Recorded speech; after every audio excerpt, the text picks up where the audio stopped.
China is really not playing by the rules in the sense they have enormous subsidies in critical areas of advanced manufacturing. Hello, 大家好，欢迎回到外媒看中国，我是安博然。Washington's Treasury Secretary Janet Yellen, fresh off her hilarious tour to China recently, where she introduced the term overcapacity as a way to cope with China's winning the game of capitalism, is at it again. This time, she's just taken part in an unbelievable interview with Bloomberg television, where she blatantly accuses China of not playing by the rules for subsidizing its green industries, while in the same breath talks about doing exactly the same thing. Biden's Inflation Reduction Act will see nearly $1 trillion spent on developing renewables and green energy in the US. But when China does the same thing, it's breaking the rules. You are not going to believe the hypocrisy. This is Reports on China. I'm Andy Borham in Shanghai. Let's get reporting. The Biden regime has just lumped massive new tariffs onto Chinese-made green technologies after accusing China of cheating by supporting and investing in clean energy that benefits the entire world. Chief among his exorbitant taxes on Chinese labor is a massive 102.5% tax on electric vehicles, making the amount of tax more than the cost of the car itself.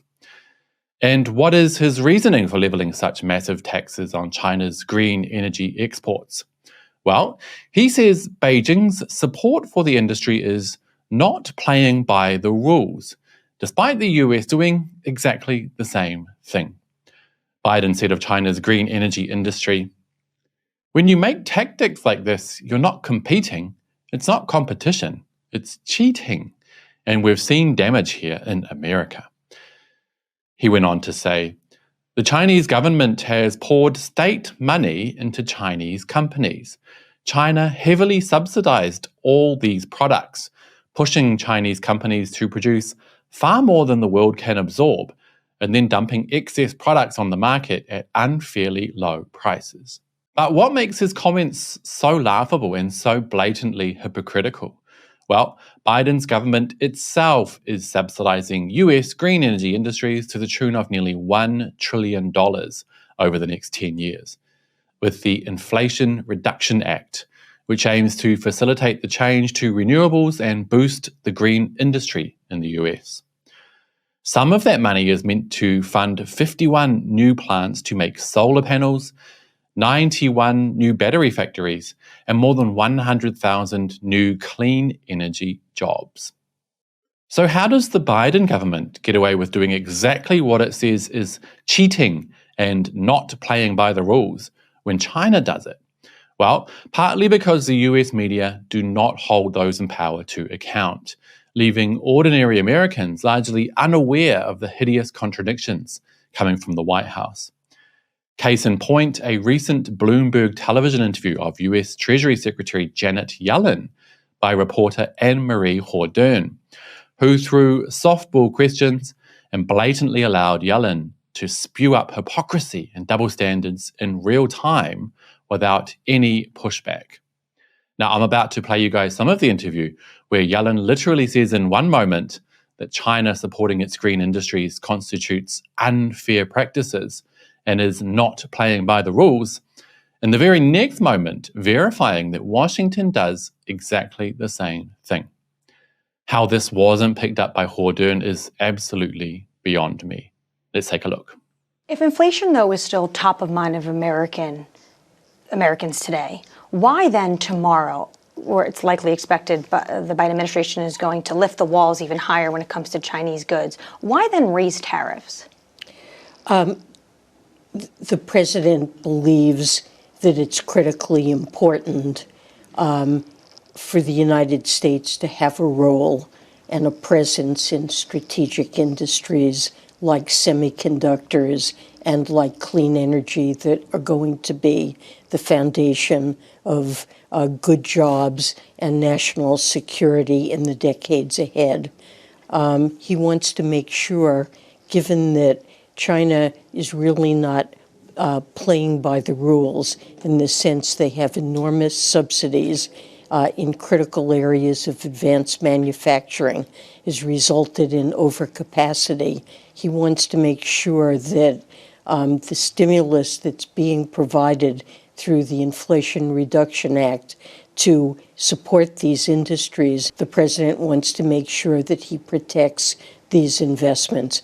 And China engages in unfair practices like massive subsidies of industries they've decided are critical.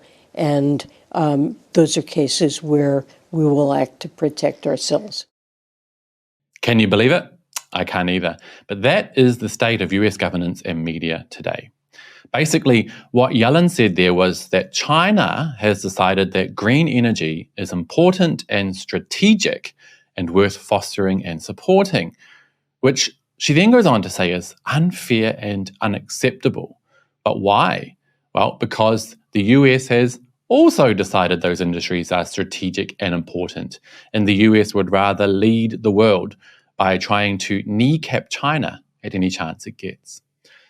But the US leading these industries globally is not only literally impossible, it's laughable. Today, China produces 60% of the world's electric vehicles and batteries, 80% of the world's solar PV modules, and 60% of wind turbines, to list just a few. And China's success benefits the entire world. In the past 10 years, the price of solar panels fell by 80%, and electric batteries are also 80% cheaper.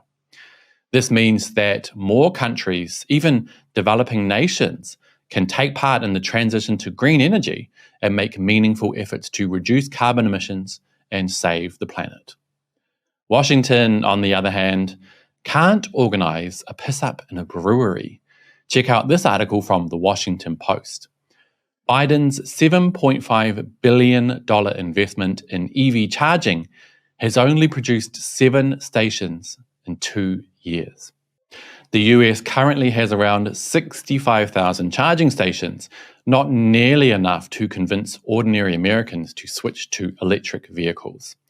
Meanwhile, China had more than 8.5 million at the end of last year, up 65% year on year, and the highest in the entire world. Last year, 8,292,000 electric vehicles were sold domestically here in China, up 33.5% year on year. It's clear that Washington just isn't serious about switching to clean energy, and they can't compete with China in those core industries, no matter how much they would love to fantasize about it.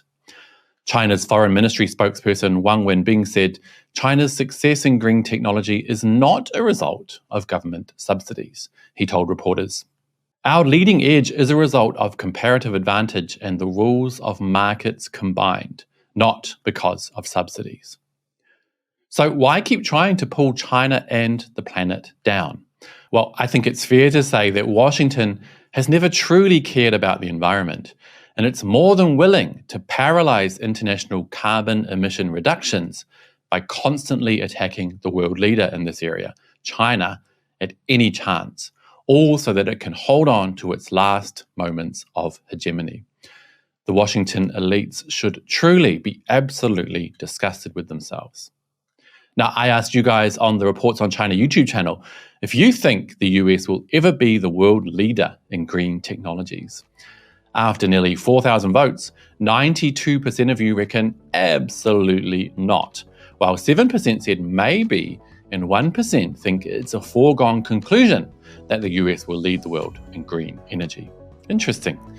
No Mad Kid commented, "Nothing in the US current atmosphere shouts hope and prosperity." Keith Tran 6517 added, "Let's start by saving the homeless first and see how it goes." And First Gordon Chang asked, "Will US bombs, missiles, fighter jets, and warships flooding the world go green?" Good question. So what do you think? Does the US really care about the environment? Should China retaliate against the 102.5% tariff leveled against Chinese EVs? Do let me know down below, and don't forget to hit like and subscribe if you haven't already, and I'll see you all next time. Bye-bye.